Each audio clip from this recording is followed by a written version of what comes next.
จนน้องหน้ามนต์อย่าสนใจอายเพียงได้เห็นน้องก็เดินกายบอกคิดอะไรคนใจลืมเสียงเฮาผ่านมาคนตาสร้างห้อยมนทินสร้างงดงายแต่น้องอยู่ผิดสดสั้นเศร้าดินบ่ปรารถนาพออายมันจนจึงดิ้นรนหากินเศร้าคำขาดวัตถุทรัพย์สินเงินคำผิวกายก็คำดำเหมือนดังกาหน้าที่เวียกงานก็หากินไปตามภาษามีบ่น้อ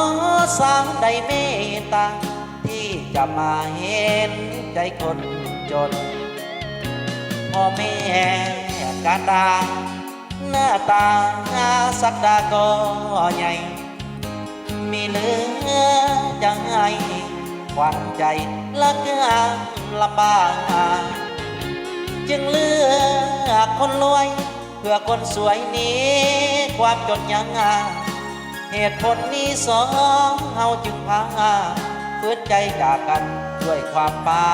สายอายเป็นคนจนน้องหน้ามนต์อย่าสนดีกว่าอย่าได้มาเมตตาเกื้อกลัวอย่าทุนหัวน้องมีลากีขอน้องจงไปให้ไกลเท่าใดยิ่งดี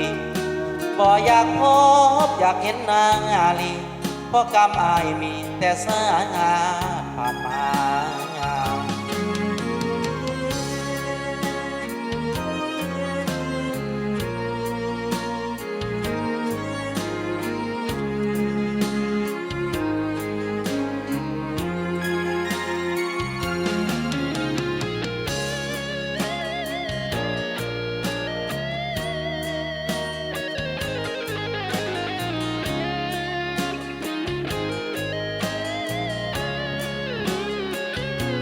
พ่อแม่กันดาหน้าตาสักดาก็ใหญ่มีเหลือจะให้ขวัญใจละก็ลำบากจึงเลือกคนรวยเพื่อคนสวยนี้ความจนยังเหตุผลนี้สองเอาจึงพังหนีไปจากกันด้วยความปาสายอายเป็นคนจนน้องหน้ามนต์อย่าสนดีกว่าอย่าได้มาเม